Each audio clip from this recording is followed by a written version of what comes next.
सो रिचा, अनिरुद्ध, कौन इनको नहीं जानता है? बचपन से मैंने इन्हें देखा है टीवी पर, सुना है रेडियो पर, और अब ये पॉडकास्ट कर रही है, पॉडकास्ट क्वीन बन चुकी है. मतलब you take a name of a field and she has excelled. आपने हर एक फील्ड में अपनी छाप छोड़ी है, इम्पैक्ट क्रिएट किया है, to be very precise. How do you do that?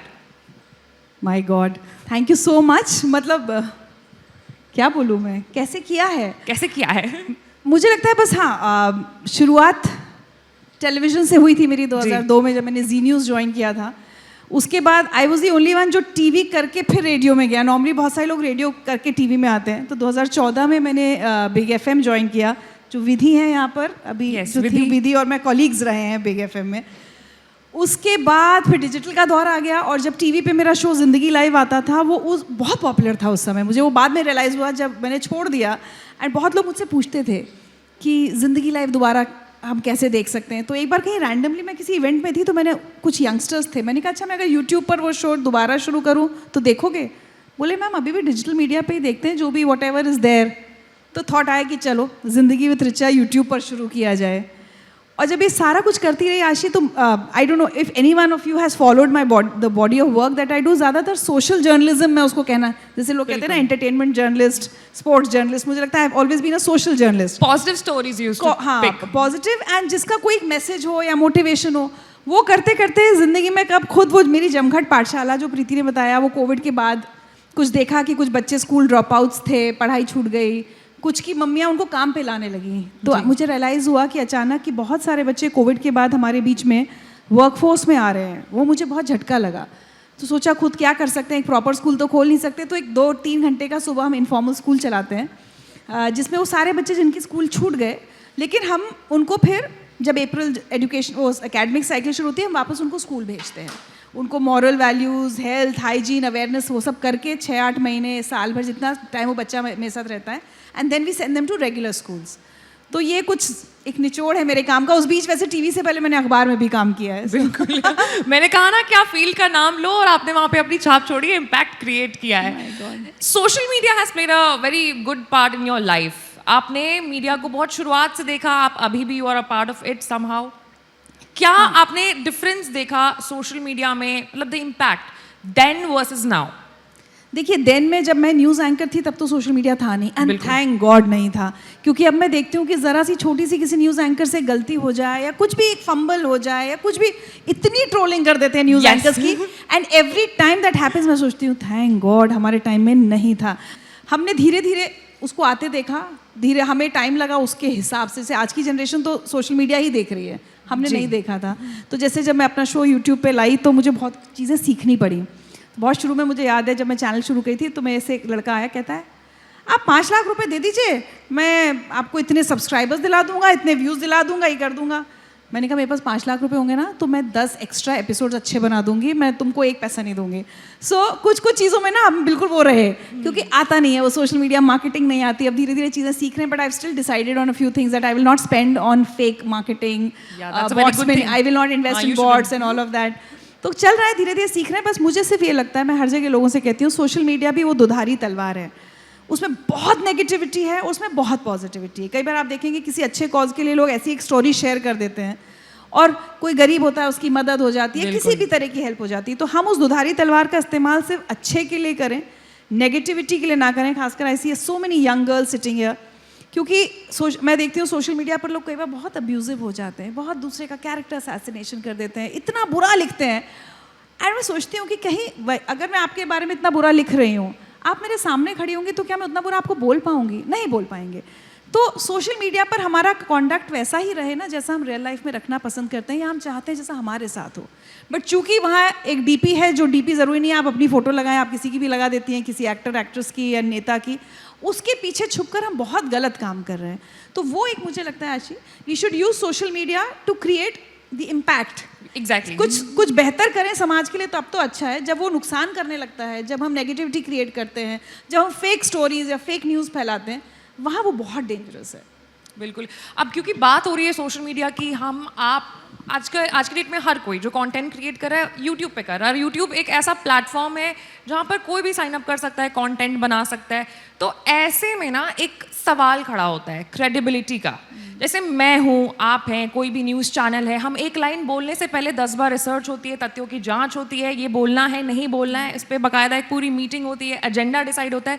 लेकिन जब अगर आप किसी यूट्यूबर को सुन रहे हो जो न्यूज़ बता रहा है, तो वो कुछ भी बोल सकता है, बहुत फेक, और वो लोगों को क्रेजी ड्राइव कर सकता है। तो इसका ये देख रहे हैं हम कि कैसे क्रेडिबिलिटी का भी एक संकट जो है गहराता जा रहा है, बहुत ज़्यादा गहरा रहा है। लेकिन मुझे लगता है कि इसमें जो विजडम है वो व्यूअर का बहुत ज़रूरी है। बिल्कुल, आपको ये समझना होगा कि कौन क्रेडिबल है कौन नहीं है। अब क्या एक चीज़ उसमें और हो गई है, हम सबकी अपनी अपनी पॉलिटिकल लीनिंग्स हैं, अपने व्यूज़ हैं, अपने थॉट्स हैं, अपनी ओपिनियंस हैं। तो क्या होता है ना, जो हमारी लीनिंग के अकॉर्डिंग कुछ बोल रहा है, वो गलत भी बोल रहा हो, झूठ भी बोल रहा हो, we like to believe that person. जबकि मुझे अपना लगता है कि अपना वो एक विजडम हमेशा, और ये तो आप न्यूज़ की बात करिए, बहुत छोटी छोटी चीज़ों में, फैमिली ग्रुप्स में नहीं आ जाती फेक न्यूज़, कितनी स्टोरीज, इतने लोगों को बढ़ाओ, सोसाइटी में, सोसाइटी के उसमें एक बार वो कुछ की जापान में माइक्रोवेव बैन हो रहे हैं, जैसे सपोज एक ये इतना वायरल हो गया, वो मैं अपनी फैमिली में बार बार ना सबको बताना पड़ता है, बुआ जी, मामी जी, चाची जी, एक बार उसको ना 2 कीवर्ड्स के साथ गूगल कर लो, आपको पता चल जाएगा वो स्टोरी। मैं भी करती हूँ कई बार, मुझे भी लगता है कि मतलब you are tempted to believe whatever story is given to you, वो चाहे व्हाट्सएप पर आए, यूट्यूब पर आए, 2 मिनट लगते हैं, 2 मिनट भी नहीं लगते, आप उसकी स्टोरी की हेडलाइन में से 2 कीवर्ड्स निकालो और गूगल करो। आजकल कोई भी अच्छी कविता आप देखते हैं, ये गुलजार साहब ने लिखी है, ये जावेद अख्तर ने लिखी है, व्हाट्सएप पे कितना आता है, वो भी एक डिजिटल मीडिया की सब फेक इन्फॉर्मेशन है। आप एक बार चेक कर लो ना किसने लिखी है। मैं तो कितनी बार ऐसा होता है, मुझे मालूम है कि किस पर्सन ने लिखी है, लेकिन वो गुलजार साहब पर, जावेद साहब पर चली जा रही है। एक बार वो एक कविता थी, वो केबीसी में स्क्रिप्ट राइटर हुआ करते थे बच्चन साहब के, उन्होंने लिखी थी, और वो ये करके व्हाट्सएप पे स्प्रेड हुई है कि मोदी जी की लिखी हुई कविता है। तो मैंने इतने ग्रुप्स पे मुझे लोगों को करेक्ट करना पड़ा। तो मुझे लगता है फैक्ट चेक हम सबकी जिम्मेदारी है। हमें फैक्ट चेकिंग के लिए भी एक अलग यूट्यूब वो नहीं चाहिए, एक चैनल नहीं चाहिए, आपकी जिम्मेदारी है, आप खुद कीजिए। आप 2 मिनट लगाइए, उसमें चेक कीजिए ये स्टोरी सही है गलत, वो आ जाता है उसमें fact check. News room miss करते हो? वो स्टूडियो में भागे भागे दौड़ के जाना, आधे तैयार हुए हैं लेकिन नहीं बुलेटिन हिट करना है, तो मतलब 8 बजे आपको पहुंचना है, बुलेटिन हिट होगा, क्या खबरें आएंगी, क्या अपडेट आएगा, मिस करते हो उसको? मैं सच बताऊं, मेरी इस चीज़ में थोड़ा सा, जब तक मैं न्यूज़ पढ़ी, मैंने मेरी थोड़ी तारीफ रही कि मैं कभी भी ऐसे भागते दौड़ते स्टूडियो में नहीं पहुंची। अगर मेरी 8 बजे की बुलेटिन है तो मैं 7:30 7:40 तक रेडी हो जाती थी। उसके बाद मैं 10 मिनट, अभी पता नहीं कितने न्यूज़, कोई एंकर्स हैं क्या अभी वाले? सभी एंकर्स हैं यहाँ पे आप। तो मैं गुड 10 to 15 मिनट्स आउटपुट पे जो प्रोड्यूसर होता था उसके साथ बैठ के पूरा रनडाउन देखती थी कि क्या क्या स्टोरीज आएंगी, किस रिपोर्टर के साथ मेरा लाइव होना है। तब फ़ोन ज़्यादा होते थे। फिर अगर मुझे लगता था कि स्टोरी में मेरी इन्फॉर्मेशन कम है तो फिर मैं उस रिपोर्टर को फ़ोन करके समझती थी। अब मुझे लगता है वो अब उतना होमवर्क पता नहीं होता है नहीं, उस समय भी धीरे धीरे वो कम होना शुरू हो गया था। बट मुझे याद है कुछ सीनियर्स बहुत इस चीज़ को अप्रिशिएट करते थे कि इसको देखो कितना होमवर्क करके जा रही है। तो आई have always believed in doing my homework, इसलिए बहुत आई थिंक कभी कभार ही हुआ होगा। मैं आज भी अपने शूट्स पर लेट नहीं होती हूँ। आज भी आप बहुत जल्दी आए। टाइम का डिसिप्लिन मेरी लाइफ में बहुत इस चीज़ का पक्का रहता है। Very nice. कब रियलाइज़ हुआ आपको कि ये मेन स्ट्रीम अब छोड़ करके हमें कुछ ऐसी स्टोरीज पिक करनी चाहिए, ऐसा सोशल वर्क पिक करना चाहिए जिससे एक्चुअली में समाज में जो है ना कुछ बदले, कुछ इम्पैक्ट हो? तो क्या हुआ था, मैं न्यूज़ पढ़ रही थी, बहुत साल न्यूज़ पढ़ी, जिसके लिए मुझे लगता है बहुत कम लोगों को याद है कि मैंने न्यूज़ पढ़ी। ज़्यादातर लोगों को मेरा ज़िंदगी लाइव याद है, लेकिन मैंने बहुत साल न्यूज़ पढ़ी। तो जब ज़िंदगी लाइव शुरू होना था तो ज़िंदगी लाइव पहले एक बहुत फेमस एक्ट्रेस को एंकर करना था। फिर उनसे बात नहीं बनी, कुछ हुआ तो होता है ना कि ठीक है अब तो कुछ होगा नहीं, वो तो बात हुई नहीं। तो मेरे सीनियर ने कहा, संजीव पालीवाल जी ने, कि रिचा से करा लेते हैं। तो कहाँ एक एक्ट्रेस कर रही थी, कहाँ हमारे चैनल की इन हाउस एंकर करेगी। तो मार्केटिंग, यहाँ सेल्स मार्केटिंग वाले बैठे होंगे, they would understand what I mean. वो सबने ना राइट ऑफ कर दिया शो कि अच्छा ठीक है, कौन ध्यान दे रहा है। फिर ऐसे तो ज़िंदगी लाइव बना, 1 साल तक वो बनता रहा, टेलीकास्ट होता रहा, चैनल में भी कोई ध्यान नहीं दे रहा था। पहले साल हमको NT awards best news talk show का अवार्ड मिला। जब अवार्ड लेकर आए तब सबको लगा कि अच्छा कुछ बन रहा है शो जिसमें अच्छी बात हो रही है, कंटेंट अच्छा है। तो धीरे धीरे वो ज़िंदगी लाइव डेवलप होने लगा। हमने बहुत इंपॉर्टेंट इश्यूज़ पे बात की उस ज़माने के हिसाब से। आपको बताती हूँ मैं, आज कितने साल हो गए, 17 साल पहले अगर एक न्यूज़ चैनल पर, हिंदी न्यूज़ चैनल पर, मैं चाइल्ड सेक्सुअल अब्यूज़ की बात कर रही थी, मैं होमोसेक्सुअलिटी की बात कर रही थी, मैं एसिड अटैक सर्वाइवर्स से बात कर रही थी, misuse of dowry act 498A का मिसयूज़ आई थिंक मीडिया में सबसे पहले उठाने वाले हम लोग ज़िंदगी लाइव में थे। तो इन सब चीज़ों के ऊपर कोई चर्चा भी कोई बात नहीं करता, ये विषय भी नहीं, मुद्दा भी नहीं था। नहीं था, मतलब मुद्दा था लेकिन सब कुछ दबा ढका था। होमोसेक्सुअलिटी का कोई मुद्दा नहीं था। इंग्लिश चैनल्स थोड़ा बात कर भी लेते थे, हिंदी मीडिया नहीं करता था। तो वो बहुत एक चैलेंज था। लेकिन किया हमने बहुत इंटरफेथ मैरिजेस, मतलब आप कोई भी इशू बताइए तो हमने उस पर शो बनाया होता है।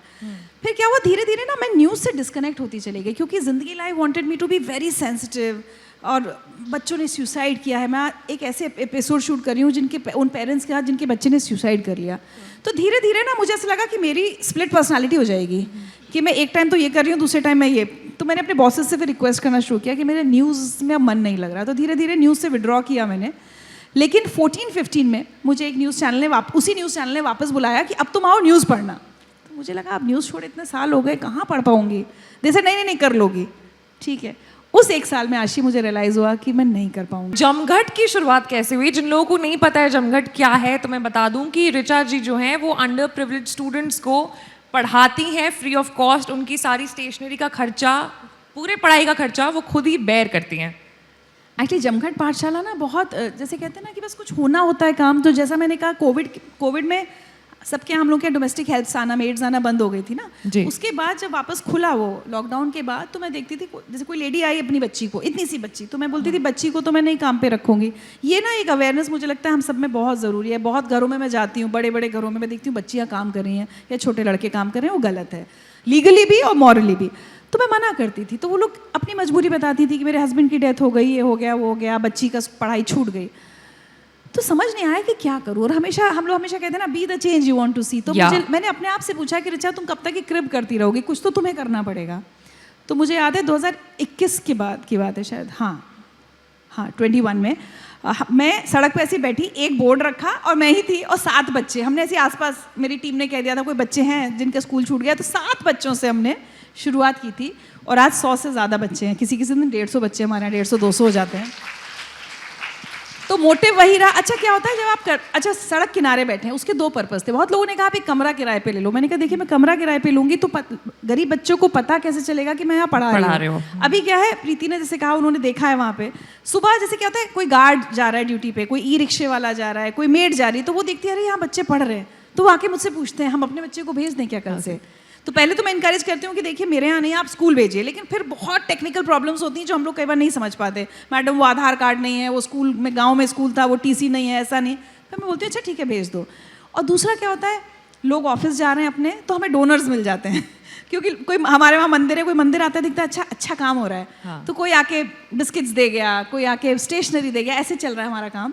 लेकिन 60 से ज़्यादा बच्चों को हम इन 3 साल में वापस मेन स्ट्रीम स्कूल्स में वापस भेज चुके हैं।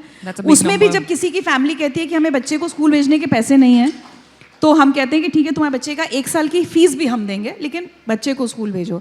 जहाँ लड़का लड़की होते हैं वहाँ हमें पता होता है कि लोग बेटे को भेज देंगे, बेटी को नहीं भेजेंगे, तो हम कहते हैं ठीक है बेटे को तुम पढ़ाओ, बेटी को हम पढ़ाएंगे। सो बहुत सारे लेवल्स पर। और एक बात अगर मैं आज आप लोगों के साथ शेयर करूँ जो मुझे 3 साल में समझ में आई, ये बच्चे पता है बीमार पड़ते हैं और आज भी इनके पेरेंट्स कहते हैं ऊपरी चक्कर है, ऊपरी चक्कर है, हम झड़वाने जाएंगे। वो बेटी बेहोश हो रही है, उसको फिट्स पड़ रहा है, कुछ हो रहा है, और मैं बोलती हूँ अरे तुम्हारा बच्चा बीमार हो रहा है। मैम कुछ नहीं, ऊपरी चक्कर है। And this is irrespective of religion, I am telling you. हमारे हर धर्म का बच्चा आता है, मैं सबके पेरेंट्स की एक ही चीज़ नोट करती हूँ। फिर हम बच्चों को पीडियाट्रिशियंस के पास ले जाते हैं कि नहीं भैया इसका एक्सरे होना है, अल्ट्रासाउंड होना है, प्रॉपर उसका इलाज करवाते हैं। बहुत सारे लेवल्स पर ये बच्चे डोमेस्टिक वायलेंस की विक्टिम है। फादर शराब पी के घर आता है, माँ को मारता है, बच्चों को मारता है। मतलब ये 3 साल में ना आशी, मुझे ऐसा लगता है मेरी आंखें खुली हैं। मतलब हमको चीज़ें पता होती हैं, लेकिन इतने करीब से। एक बच्चा बहुत गाली देता था, बहुत गाली, ट्रबल चाइल्ड था। टीचर्स ने कहा मैम इसको निकाल देते हैं, तो माहौल ख़राब कर रहा है। मैं हमेशा अपनी टीचर्स को कहती हूँ पढ़ाई बाद में हो जाएगी, कंपैशन रखो, एम्पैथी रखो। तो मैंने इस बच्चे को पकड़ा, उसके भाई बहन से पूछा प्रॉब्लम क्या है घर में। उसने कहा मैम पापा रोज़ शराब पी के आके मम्मी को भी मारते हैं, हमें भी मारते हैं। फिर मैंने अपनी टीचर से कहा आप इस बच्चे से क्या एक्सपेक्ट करते हो, ये बच्चा रोज़ रात में गाली खाता है अपने फादर की, ये सुबह आके मंत्र पढ़ेगा क्या आपके सामने, ये भी गाली ही देगा।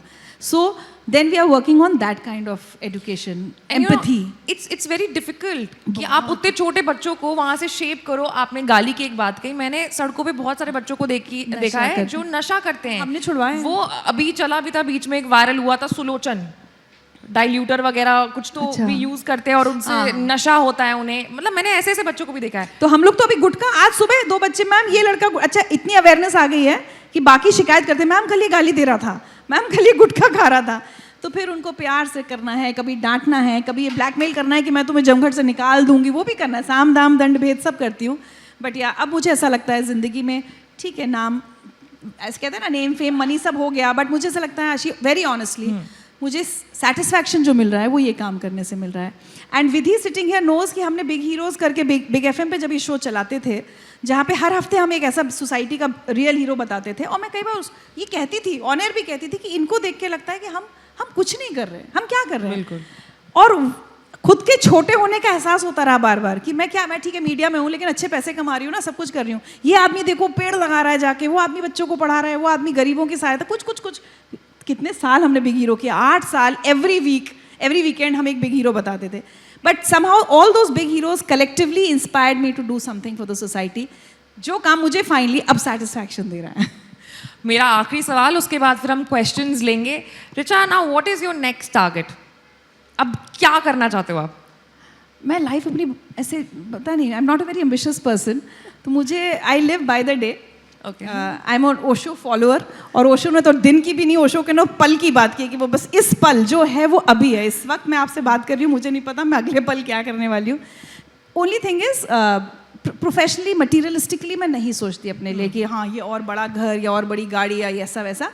मैं चाहती हूँ मेरे जमघट, जैसे आज जमघट एक है, काश कि मैं और 4-5 जमघट जितने मुझसे मैनेज हो जाएं मैं जमघट पाठशाला खोल पाऊँ. बट इतना भी नहीं करना है कि मतलब मैनेज ही ना पाए, because I want to see Jamghat growing with the same moral values that I am trying to inculcate in those kids. तो शायद अगर एक सपना अगर आप कहोगे तो मैं जमघट को आगे बढ़ाना चाहती हूँ. चलिए हम एक बार क्वेश्चंस के लिए देख लेंगे. Questions, mic.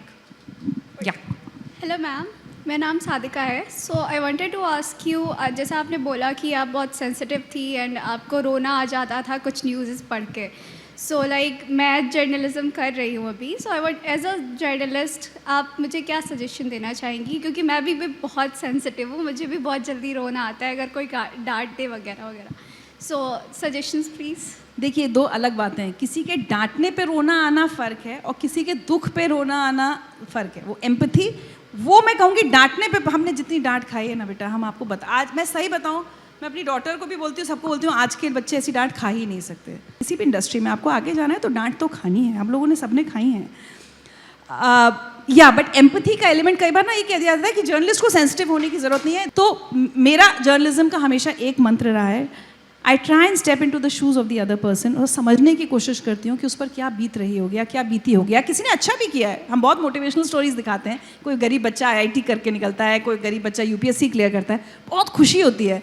तो अगर आप कनेक्टेड होंगे ना तो आपको दूसरे का दुख भी महसूस होगा, दूसरे के सक्सेस को भी आप ज़्यादा अप्रिशिएट कर पाओगे.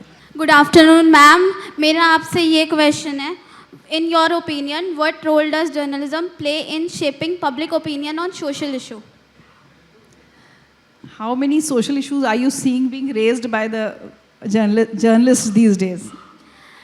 मैम एसिड अटैक और रेप केसेस. हाँ, तो ये कब हो रहा है? मैं अभी बाहर, हम लोग यही बात कहते हैं, मुझे एक बहुत बड़ी शिकायत है. ड्रग्स इस समय आपको पता है देश में कितना बड़ा इशू है. और आज नहीं, एडिक्शन जब अल्कोहल भी था कितने सालों से था. हमने ज़िंदगी लाइव के शायद कुछ नहीं तो ज़िंदगी लाइव और ज़िंदगी विद रिचा मिला के मैंने 4-5 एपिसोड्स बनाए हैं जिसमें हमने एक्चुअल अल्कोहलिक से, एडिक्ट से बात की है कि फिर कैसे रिकवरी पॉसिबल है.